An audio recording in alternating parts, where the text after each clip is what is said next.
नमस्कार, मैं अमन रावत। आप जुड़ चुके हैं द हिल एक्सप्रेस के साथ। आज हिमालय दिवस है। साल 2013 में आई केदारनाथ आपदा के बाद हिमालय के सरोकारों की ओर ध्यान देते हुए वर्ष 2014 में तत्कालीन मुख्यमंत्री हरीश रावत ने हर वर्ष 9 सितंबर को हिमालय दिवस मनाने की घोषणा की थी। इस दिवस की शुरुआत हिमालय की पारिस्थितिकी और पर्यावरण के संरक्षण के प्रति प्रतिबद्धता जाहिर करने के लिए की गई थी। लेकिन इस प्रतिबद्धता की बानगी देखी जाए तो जो सरकारें पूरे साल भर जल, जंगल, जमीन को नुकसान पहुंचाकर और भू, वन, रेता, बजरी माफिया को संरक्षण देकर पारिस्थितिकी और पर्यावरण को नुकसान पहुंचाने वाले काम करती हैं, वही सरकारें 9 सितंबर को बड़े बड़े कार्यक्रम आयोजित कर हिमालय दिवस मनाती हैं। 9 सितंबर को सरकार ही नहीं बल्कि अनेक सामाजिक संगठन एवं संस्थान भी हिमालय दिवस के बड़े बड़े कार्यक्रम आयोजित करते हैं और हिमालय संरक्षण के लंबे लंबे ओजस्वी भाषण दिए जाते हैं।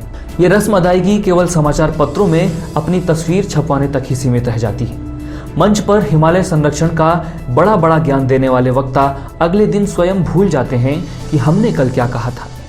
साल में एक दिन हिमालय संरक्षण की प्रतिज्ञा लेना और उस पर बड़े बड़े भाषण देना और फिर साल भर हिमालय के संरक्षण से जुड़े संवेदनशील मुद्दों पर चुप रहना और हिमालय को लूटने वालों को संरक्षण देना हिमालय के साथ बड़ा छलावा है। भूगर्भ विज्ञानी और हिमालय मामलों के विशेषज्ञ डॉक्टर SP सती वीरचंद सिंह गढ़वाली वानिकी एवं बागवानी विश्वविद्यालय उत्तराखंड के सामाजिक विज्ञान विभाग में विभागाध्यक्ष हैं। वे कहते हैं कि हिमालय को समारोहों और पुरस्कारों से इतर जन सरोकारों की प्राचीर समझा जाए। इस प्राचीर पर जितनी लकीरें पड़ेंगी, जन सरोकार उतने ही तार तार होते जाएंगे। हिमालय के संरक्षण हेतु हिमालय दिवस मनाने वाली सरकारों की हिमालय के प्रति मंशा देखें तो वर्ष 2017 में भौगोलिक एवं पर्यावरणीय रूप से संवेदनशील हिमालय क्षेत्र के लिए पर्यावरण नियमों को ताक पर रखकर ऑल वेदर रोड परियोजना लाई गई, जिसका नाम बदलकर बाद में 4 धाम परियोजना रखा गया। इस परियोजना के तहत उत्तराखंड में 4 धामों को जोड़ने वाली कुल 900 किलोमीटर की 8 से 12 मीटर चौड़ी सड़कें बनाई जाएंगी। इस परियोजना की जो EIA यानी कि पर्यावरण प्रभाव आकलन रिपोर्ट तैयार की गई है, उसमें कई गड़बड़ियां थीं।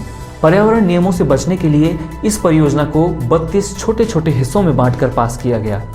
कई वैज्ञानिकों और हिमालय विशेषज्ञों ने इसका विरोध किया, लेकिन सरकार ने सुनी नहीं। वैज्ञानिकों और विशेषज्ञों के विरोध के बाद यह मामला सुप्रीम कोर्ट गया। इसकी जांच के लिए सुप्रीम कोर्ट ने हाई पावर कमेटी का गठन किया। इसने परियोजना में सड़क की चौड़ाई 5 से 7 मीटर रखने की सिफारिश की।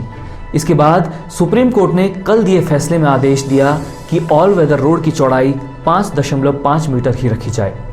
पर्यावरण के प्रति सरकार की संवेदनशीलता का एक और उदाहरण नया पर्यावरण मसौदा 2020 है।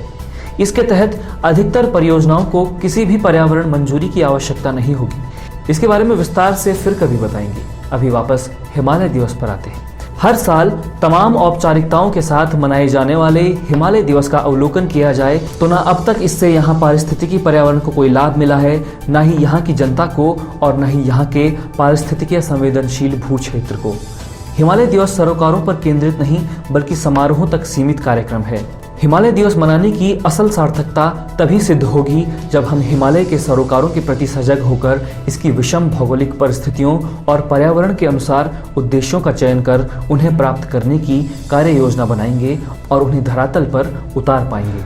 ये वीडियो अगर आप फेसबुक में देख रहे हैं तो हमारे फेसबुक पेज को लाइक करें, फॉलो करें। साथ ही यूट्यूब में अगर आप इस वीडियो को देख रहे हैं तो हमारे इस वीडियो को लाइक करें, शेयर करें। साथ ही हमारे चैनल को सब्सक्राइब करना बिल्कुल ना भूलें। नमस्कार।